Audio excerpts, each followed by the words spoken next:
안녕하세요. 수의사 석수입니다. 제가 오늘은 먼저 그림을 그려봤어요. 선생님이 어떤 아이들인지 혹시 맞춰보시겠어요? 약간 왼쪽은 속았고요. 네. 오른쪽은 스피드스인 거 알 것 같아요. 야, 이것 때문에 맞추셨나요? 네. 오늘 얘기해볼 아이들은 샤페이 그리고 스핑크스 고양이입니다.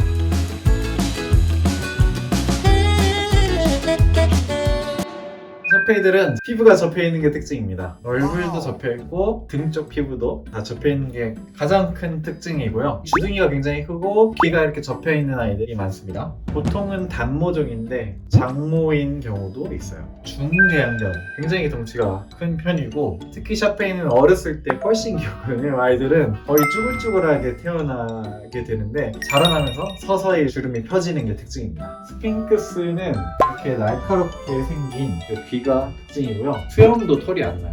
털이 없기 때문에 여기 피부가 이렇게 접힌 게 다 보여요. 원래 고양이들이 털이 없으면 이렇게 생긴 거예요. 그리고 굉장히 근육질입니다. 근육이 실제로 바깥으로 다 보이기도 하고 꼬리도 가늘고 긴 채찍 같습니다. 먼저 그러면 스핑크스부터 한번 설명해 볼게요. 털이 없는 것처럼 보이는데 사실은 한 1mm, 2mm 정도 되는 솜털을 갖고 있거든요. 피지가 굉장히 많이 생겨요. 기름기가 굉장히 몸에 많습니다. 스핑크스는 유일하게 목욕이 꼭 필요한 고양이입니다. 공식적으로는 일주일에 한 번씩 목욕을 시켜야 되는데 물에 젖은 수건으로 닦아주시거나 물티슈로 닦아주시거나 이렇게 관리하시는 분들이 많습니다. 그 샤페이는 털 빠짐이 어떤가요? 얘네들이 털이 짧아서 털 빠짐이 많이 심해요. 샤페이는 피부가 접혀있는 게 특징이잖아요. 꼬리에 특히 많이 접혀있고 주둥이도 이렇게 코를 안쪽으로 당기면 피부에 염증이 생겨 있는 걸 발견하는 경우가 굉장히 많아요. 그래서 이 사이사이를 잘 닦아주셔야 되고 그 부분에 털을 밀거나 소독약을 하루에 2번씩 발라주거나 이런 관리가 필요합니다. 샤페이가 특별한 질환들이 많아요.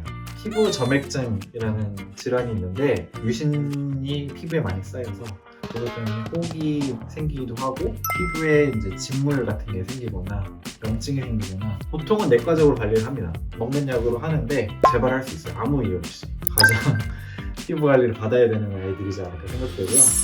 스핑크스는 아시겠지만 탈색이 많은데 의외로 색깔이 있는 경우가 있어요. 검은색이나 산색 이런 경우가 많은 편이고요. 샤페이는 3가지 종류가 있는데요. 어렸을 때는 이것보다 훨씬 더 심하게 피부가 다 접히고 눈도 다 접혀가지고 너무 귀여운데 커가면서 점점 펴지는 게 포스코트. 어렸을 때도 주름이 많고 컸을 때도 주름이 똑같이 많은 거를 브러쉬코트라고 하고요. 베어코트라고 하는데 털이 많고 사자 같은 느낌을 주는 샤페이들이 있습니다. 스핑크스가 놀랍게도 역사가 깊고 이집트에서 올 것 같지만 생각보다 역사가 굉장히 짧습니다. 캐나다 토론토 지역에서 처음 발생을 했대요. 캐네디안 헤어레스 캣이라고 했는데 스핑크스를 닮아서 스핑크스라고 지었다고 해요. 그래서 샤페이는 개량된 품종 같지만 사실은 역사가 굉장히 깊어요. 기원전 200년 이때 중국에서 처음 발견됐다라는 문헌들도 있다고 하는데 처음에는 이 샤페이들이 들짐승이나 외부인들이 지키는 역할을 사용했던 그런 경비견이고요. 또 투견으로도 좀 사용했대요. 차오차오하고 샤페이하고 공통 조상을 갖고 있대요. 그래가지고 샤페이도 보라색인 혓바닥을 갖고 있고 중국에서는 이 보라색이 악귀를 쫓는다고 믿고 있다고 합니다. 이 샤페이가 옛날부터 오랫동안 키워왔던 품종인데 1949년 정도에 중국에서 개를 키우는 게 사치라고 생각을 했대요. 그래가지고 강아지를 키우는 걸 법적으로 금지를 시켜서 품종이 끊어질 뻔했는데 다행히 근처 나라 대만이나 홍콩에서 이 아이들이 키워져서 지금과 같은 좀 인기를 갖고 있을 수 있다고 합니다. 스핑크스를 키워보신 분들은 아실 거예요. 겁이 잘 없고 굉장히 호기심 많고 뭐든지 탐색을 하려고 하고요. 까칠하게 생겼지만 사람을 굉장히 잘 따르고 굉장히 상냥하고 애교도 많습니다. 샤페이가 겁재짐이 없고 좀 우직한 성격입니다. 옛날에는 투견이나 경비견이었던 역사가 있기 때문에 자기가 믿는 사람들한테는 굉장히 충성심이 강해요. 근데 외부인이나 처음 보는 강아지, 고양이들한테는 공격적일 수 있거든요. 그래서 이 아이들은 꼭 사회화 훈련이 어렸을 때부터 필요합니다. 스핑크스는 털이 없는 품종이어서 겨울에는 옷 입히시는 걸 추천을 해요. 옷을 싫어하면은 좀 만약에 추워하면 담요를 덮어줘라 이렇게 하거든요. 꼭 체온 조절을 신경 써서 관리해 주셔야 돼요. 이 아이들이 지나가거나 스치거나 닿았거나 하는 곳에 기름기가 다 묻어요. 집안 가구 이런 것들은 좀 때가 바뀌는 경우가 많으니까 그런 거 각오하고 키우셔야 되고요. 활동량이 많은 거를 인지하시고 계속 잘 놀아주셔야 돼요. 그렇게 안 놀아주시면 행동학 문제가 좀 많은 편입니다. 사실 식사량을 더 증량을 해줘야 되는데요. 체중 조절이 안 돼서 스스로 열을 내려면 더 많이 먹어야 돼요. 단백질 함량이 더 높은 사료를 주는 거를 추천드립니다.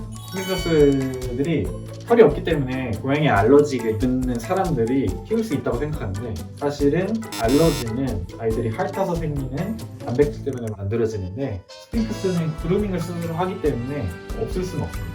샤페이는 그 관리를 하기 전에 어떤 부분을 알고 있어야 되죠? 페이는 이 정도까지 큰다는 걸 알고 계셔야 돼요. 크면은 20-30kg 되니까 이 아이들이 고집도 있고 그리고 활동량도 있고 투견이었기 때문에 다루기가 꽤 어렵습니다. 또 어렸을 때 보이는 모습이 다가 아니고 이렇게까지 성견까지 클 수 있다는 것을 꼭 염두해 주시고 키우셔야 돼요. 그리고 샤페이들이 수의사들이 알고 있는 정말 특수한 질환들이 많아요. 첫 번째는 안검내번증이라고 하거든요. 여기 눈꺼풀도 접혀 있는데 눈 안쪽에 있는 각막을 찌르거나 결막을 찔러서 이쪽에 염증이 있거나 하기 때문에 또 눈을 수술해주는 시술도 많이 하는 편입니다. 샤페이 열병도 있는데 원인을 모르게 체온이 올라가는데 아무 검사를 해도 원인은 알 수가 없고 너무 뒤늦게 손을 쓰거나 치료를 안 하게 되면 신장이나 간 쪽에도 손상이 올 수 있어서 꼭 주의가 필요합니다. 집에서도 헥헥거린다면 한번 체크 받아보시면 돼요. 샤페이가 주의해야 될 음식이 있을까요? 콩을 소화하는 부분의 효소가 많이 낮은 편이래요. 근데 거의 대부분의 사료가 콩이 주 원료거든요. 그래서 샤페이들은 그냥 소화기계 질환을 거의 다 알고 있습니다. 이런 것들을 꼭 아시고 키우셔야 돼요. 그러니까 난이도가 둘 다 너무 높아요. 처음에 어렸을 때 이렇게 귀여운 모습만 갖고 데려오시면 안 되는 본점이 많아요. 그러면은 네. 고양이 강아지에게 주름은 네. 좋은 걸까요? 사실 사람은 주름 엄청 싫어하거든요. 네, 이 아이들은 주름이 있던 말든 그게 신경 쓰지는 않을 거예요. 하지만 주름 사이에 피부 열병이 생길 수 있으니까 보호자님들께서 잘 케어해 주셔야 합니다.